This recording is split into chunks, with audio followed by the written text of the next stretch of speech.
black women. She handed over her first-class ticket, expecting nothing more than a smooth check-in. Instead, the agent glanced at her, dismissed her without a second thought, and sent her toward economy. No one at the counter knew they had just humiliated the wife of a billionaire poised to invest $950 million into their company. By the end of the next day, that single moment of prejudice would erupt into a decision so devastating it would haunt the airline for years, and it all started with one insignificant passenger they thought they could overlook. Margaret Lewis stepped up to the first-class counter at JFK International Airport with her ticket for seat 1 Ampere resting neatly between her fingers. It was the seat she always chose, front row by the window, with just enough quiet to settle into her thoughts before the day began in earnest.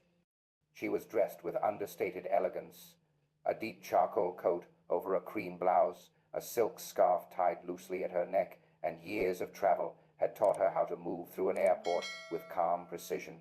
The man behind the counter barely looked up. His eyes flickered from her face to her coat, then back to the screen in front of him. "Economy check-in is over there, ma'am," he said, his voice clipped, his hand gesturing toward the long, noisy line stretching around the corner. Margaret didn't move. "I'm flying first class," she replied, holding out the ticket. The bold, black letters, seat 1 Ampere, were visible from where he stood. He took the paper between his fingers, tapped at the keyboard, then gave a short, almost satisfied nod. "Looks like the system reassigned you. You're at gate C-23 now."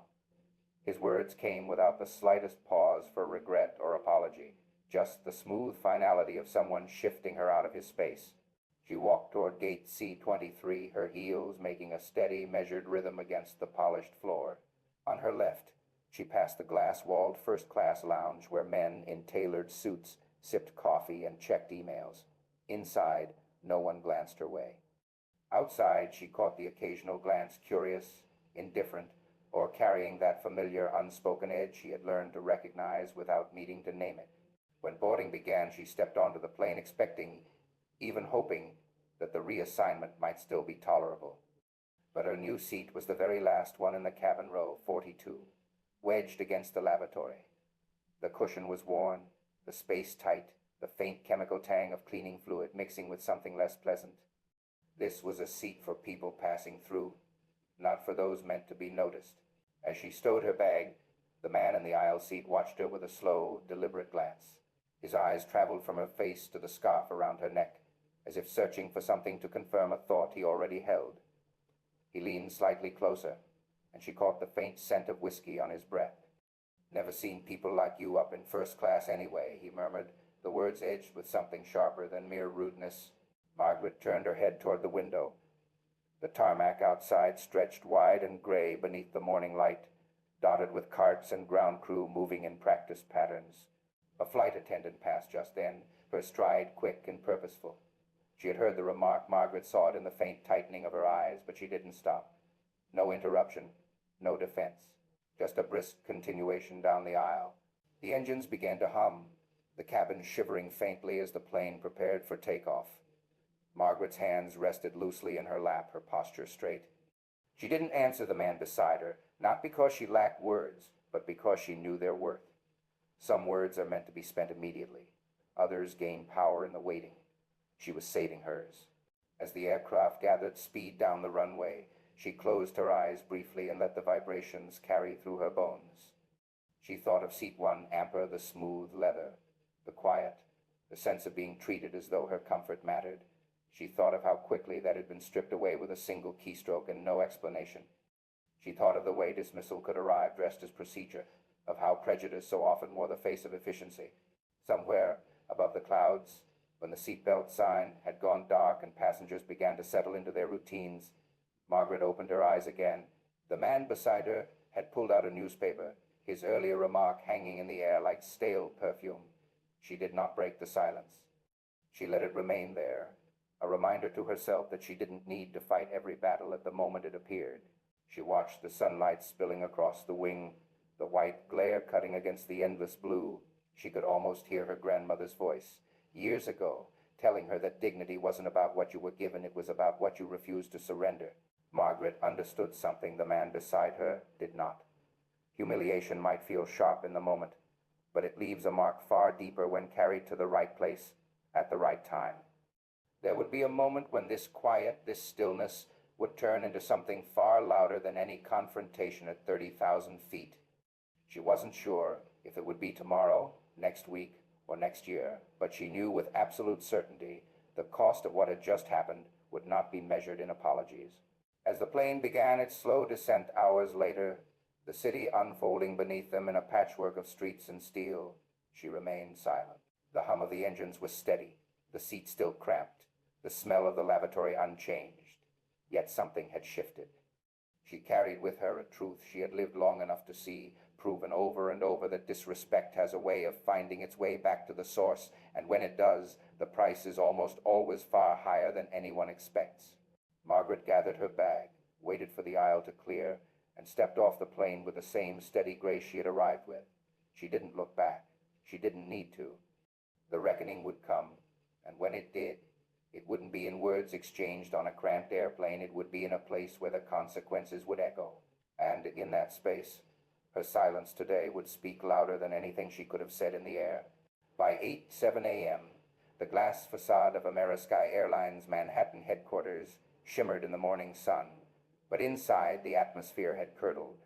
Corridors that normally carried the measured hum of business were alive with hurried footsteps and clipped whispers. Assistants darted between offices with paper-thin smiles, carrying printed agendas that no one had the patience to read. The boardroom, 40 feet of polished mahogany and wall-to-wall windows, was already full. Executives in dark suits sat with their shoulders drawn tight, eyes fixed on the headline printed in bold across the financial press. Airline publicly humiliates wife of billionaire investor, $950, million deal at risk. The ink was still fresh, but the damage was ancient in its certainty. Nobody had recognized her yesterday.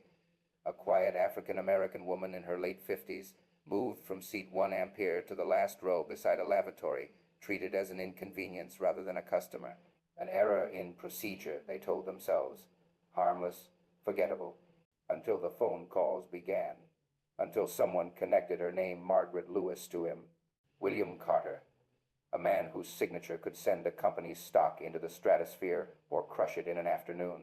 3 days from now, he had been scheduled to sign the paperwork for a $950 million investment that would make Amerisky the undisputed leader in the skies. And now, he was coming here. At 8:30, the double doors opened. William Carter entered without haste, a man for whom the world always made room. His suit was tailored in a way that didn't just fit, it announced him. Steel blue tie. Black leather shoes that caught the light like oil on water. His gaze moved across the room, level and assessing, until the air itself seemed to stand still. Margaret walked just behind him. She didn't speak, didn't smile. Her expression was unreadable, the kind of calm that could be mistaken for softness until you looked closer and saw the steel running through it. They'd almost been stopped downstairs. A receptionist voice, taut with protocol, had asked for ID. An assistant had muttered that this was a private meeting for authorized guests. Margaret had stayed silent. William had looked the man square in the eye and said, "Are you certain you want us to leave? Because if we walk out, you'll see your stock price collapse before your coffee cools." Now, in the boardroom, the executives scrambled to speak first, their voices colliding like poorly timed landings. They talked of system glitches, clerical errors, and isolated incidents. Words fluttered around the room, regrettable, unfortunate, misunderstanding, each one more desperate than the last, like paper kites tugging against a wind they couldn't control. William didn't sit. He let their noise fill the space until it collapsed under its own weight. The CEO rose, hand extended, a politician's smile fixed in place. "Bill, this was never our intention. You value deals," William said, his voice calm enough to chill the room. "Not people. And because of that, you've just lost the most important deal you'll ever have." The words landed without echo.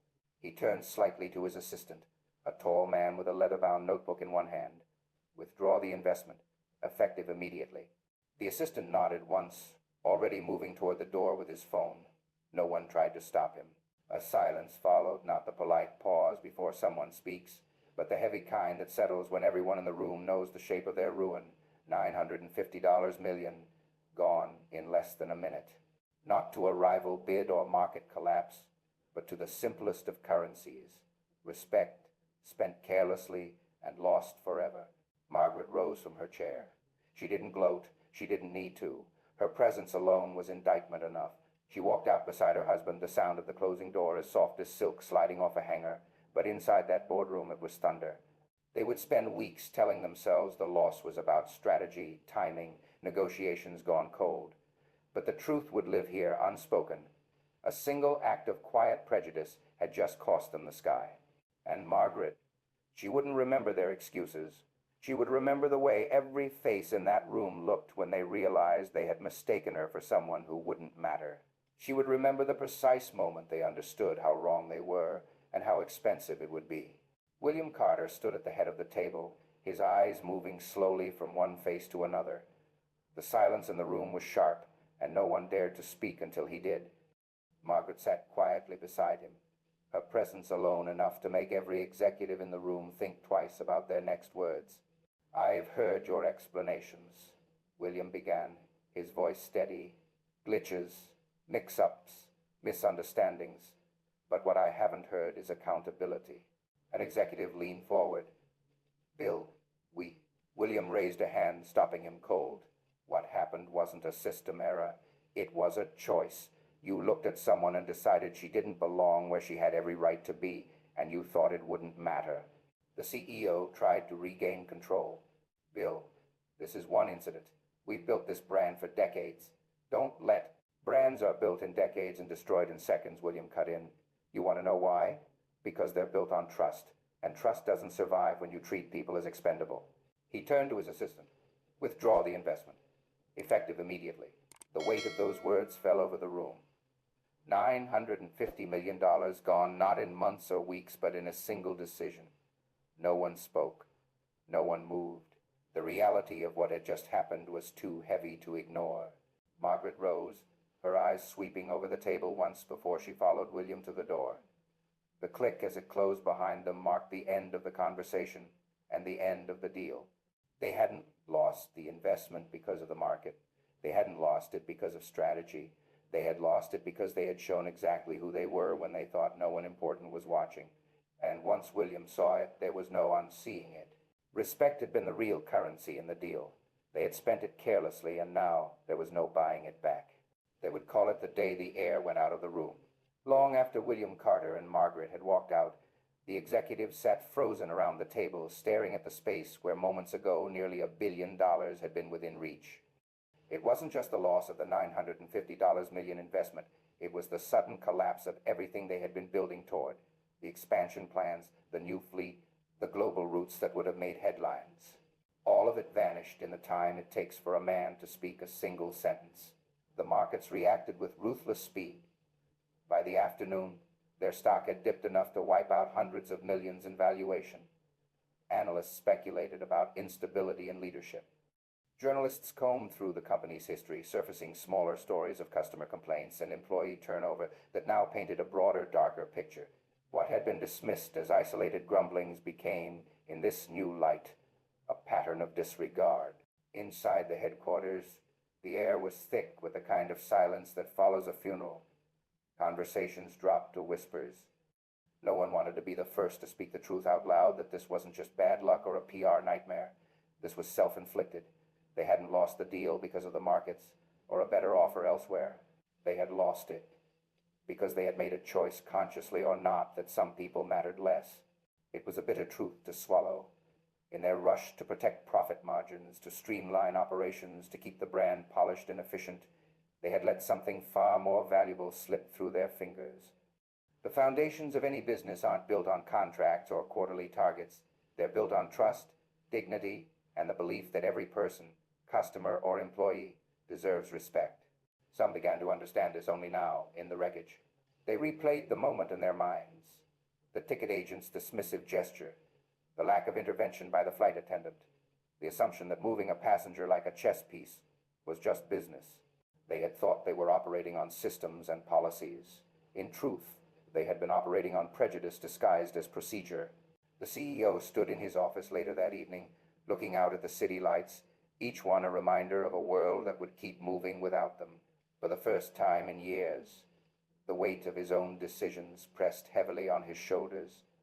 He thought of the meeting earlier that day, of William's words cutting through the air with precision. Brands are built in decades and destroyed in seconds. He knew it was true.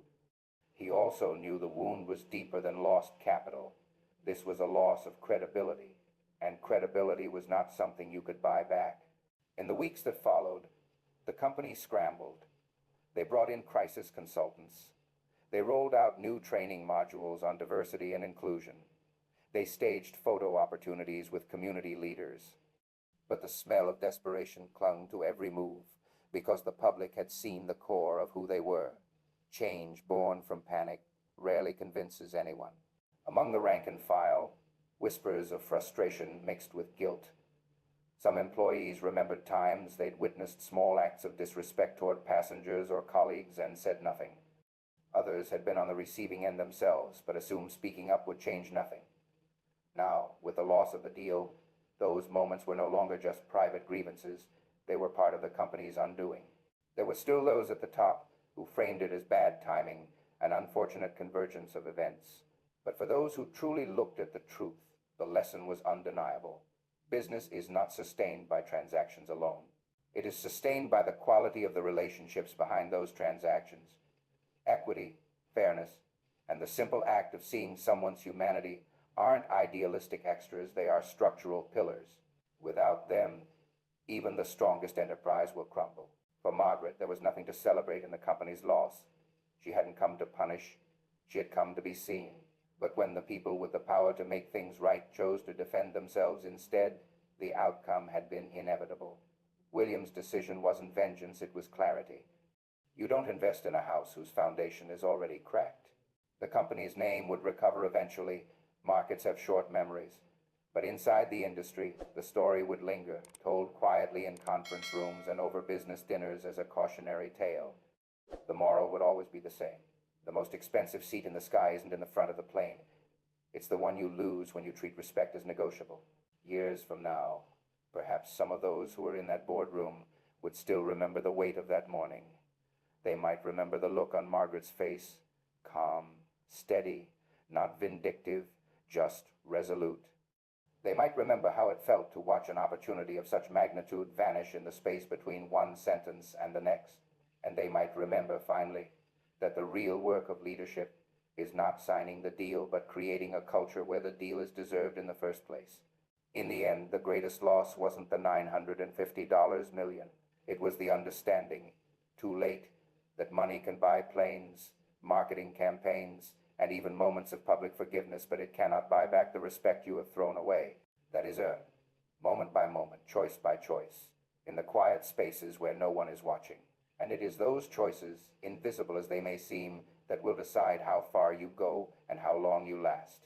What happened in this story is more than the loss of an investment, more than a headline about a deal gone wrong. It is a mirror held up to the way we treat one another when we think no one important is watching. It forces us to confront a truth that is uncomfortable but vital. Character is not tested in grand gestures or big announcements. It is tested in the small, seemingly ordinary moments when our decisions reveal who we truly are.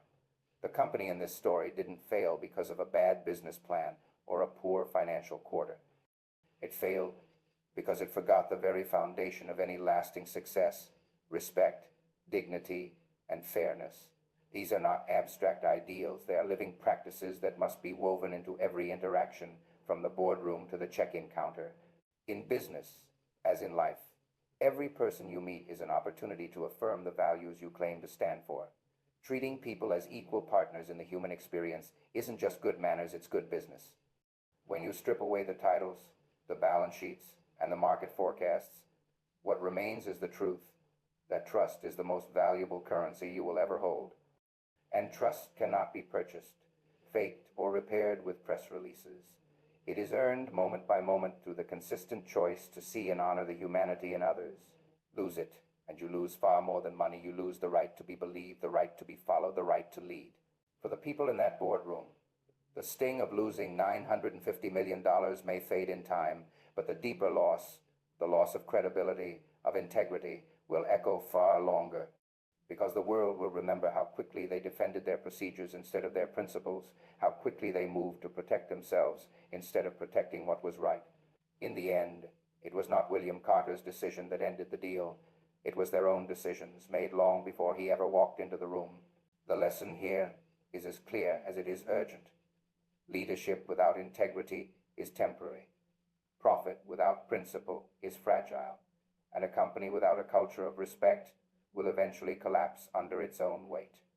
If you want to build something that lasts, build it on the unshakable ground of fairness, equality, and empathy.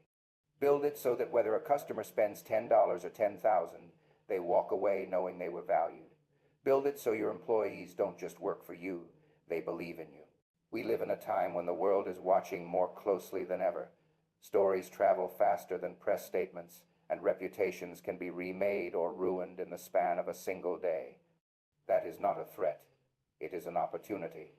It means that every single interaction is a chance to show the world exactly what kind of person, what kind of company you are. It means that the smallest gesture of kindness can ripple further than you realize. And it means that living by your values is not a branding strategy, it is a survival strategy. So take this story to heart. Let it remind you that the real test of success isn't how high you climb, but how you treat the people you meet along the way. It isn't measured in dollars raised or deals closed, but in the trust you leave behind and the lives you've touched. Because in the end, the companies, the leaders, and the individuals who endure are the ones who understand that business is not about transactions, it is about relationships. And relationships, at their core, are built on respect. If you found something meaningful in this story, if it made you pause and think about how you lead, how you serve, and how you show up for others, then I invite you to be part of this conversation. Subscribe to our channel for more stories that challenge, inspire, and reveal the deeper truths about success and humanity. Share your thoughts in the comments below. We want to hear how this resonates with you. And keep following our videos for more valuable lessons that go beyond business into the heart of what it means to live with purpose. Thank you for watching to our story. May your day be filled with clarity, courage, and the resolve to lead not just with your head but with your heart.